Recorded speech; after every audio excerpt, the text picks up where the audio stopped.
Spotlight.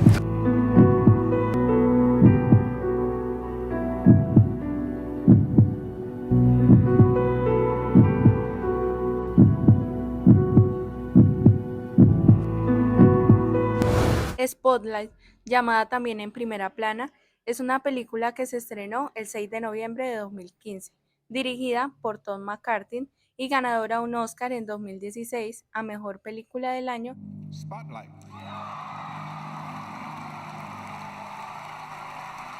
y Mejor Guión Original. Spotlight, John Sayer and Tom McCarthy.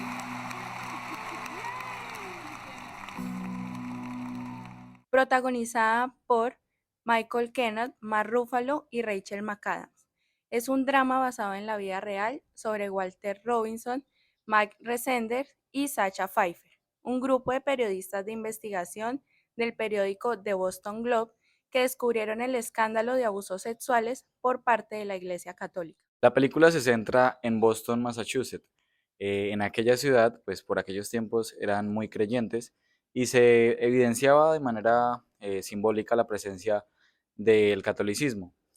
Es por ello que habían escuelas, conventos, seminarios y también habían gran cantidad de sacerdotes y obispos. Aunque las denuncias de abusos por parte del clero se juntaban, todos se quedaban en silencio, nadie decía nada para poderse encubrir. Spotlight fue el inicio de una serie de procesos investigativos donde quedaron en evidencia no solo el abuso de sacerdotes a menores de edad, sino también la negligencia que tenía la institución santa de la iglesia. El precedente más importante que se menciona en la película es el caso de James Porter en 1992, de quien se presume el abuso de más de 100 menores a lo largo de 30 años. Eran pocos los casos que salían a la luz del ojo público, siendo estos los que no llegaban a una solución extrajudicial con los abogados de la Iglesia, ya que se intercambiaba dinero por silencio, y así la institución salía impune.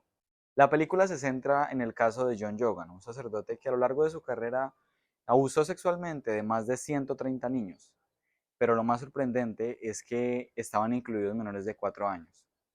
También sorprende el hecho de que desde la década de los 80 de parte de la iglesia se tenía conocimiento de estos casos, pero estos casos quedaban solamente en investigación y de ahí pasaban al archivo. El inicio de la investigación parte del descubrimiento por medio de cartas de la supuesta preocupación del cardenal Lowen, que conocía el problema pero nunca hizo nada al respecto. Por el contrario, lo que hacía era cambiar al sacerdote John Yogan de parroquia en parroquia en lapsos de tiempos muy cortos. ¿Cuándo Galland la escribió? En el 84. Y Lowe la ignoró. ¿Cómo ignoras una carta como esa? Los tenemos. No se pueden leer estas cartas y pensar en algo más. Es la prueba.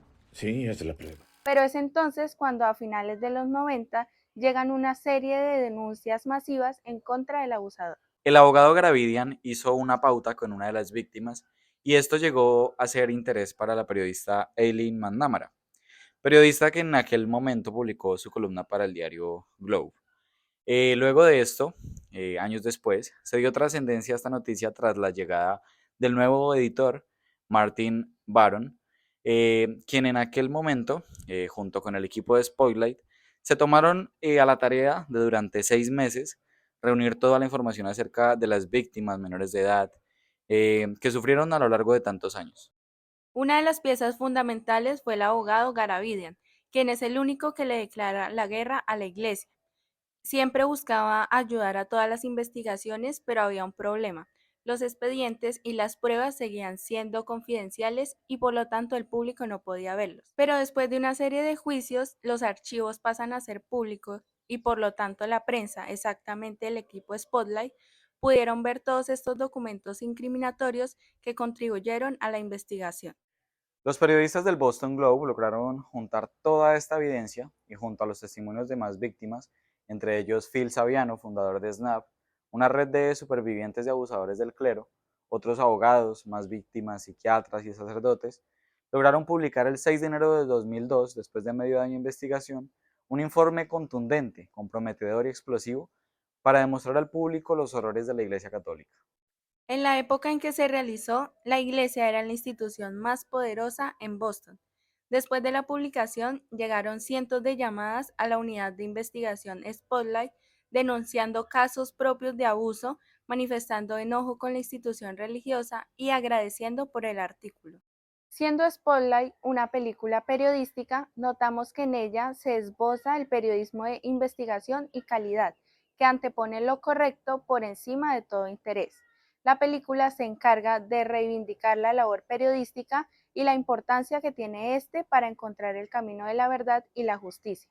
En el transcurso de la película se logra evidenciar la doble moral cristiana por parte de la Iglesia Católica, no solo por abusar de niños inocentes y luego de ello llegar a acuerdos privados, también por ocultar las denuncias que algunos se atrevieron a hacer a los cerca de 90 sacerdotes involucrados en el hecho, sino también por ocultar todo este proceso con una fachada de religiosidad. Un claro ejemplo de esta doble moral la podemos evidenciar en la escena en donde el cardenal Lowy habla en la televisión sobre la importancia de rezar por las víctimas del 9/11 y reflejar las enseñanzas del cristianismo. Otro ejemplo de hipocresía es cuando el mismo cardenal le obsequia un catecismo al nuevo director del diario, por medio de una conversación en donde pretende negociar el silencio del editor y que así los delitos queden encubiertos.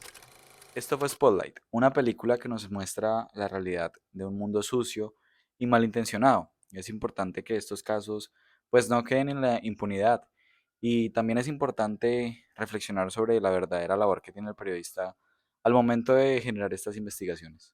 Spotlight es un ejemplo claro de cómo saber abordar una historia que contiene un mensaje contundente a través del cine, quien además tiene como objetivo comunicar a la sociedad este tipo de problemáticas y potenciar la opinión crítica.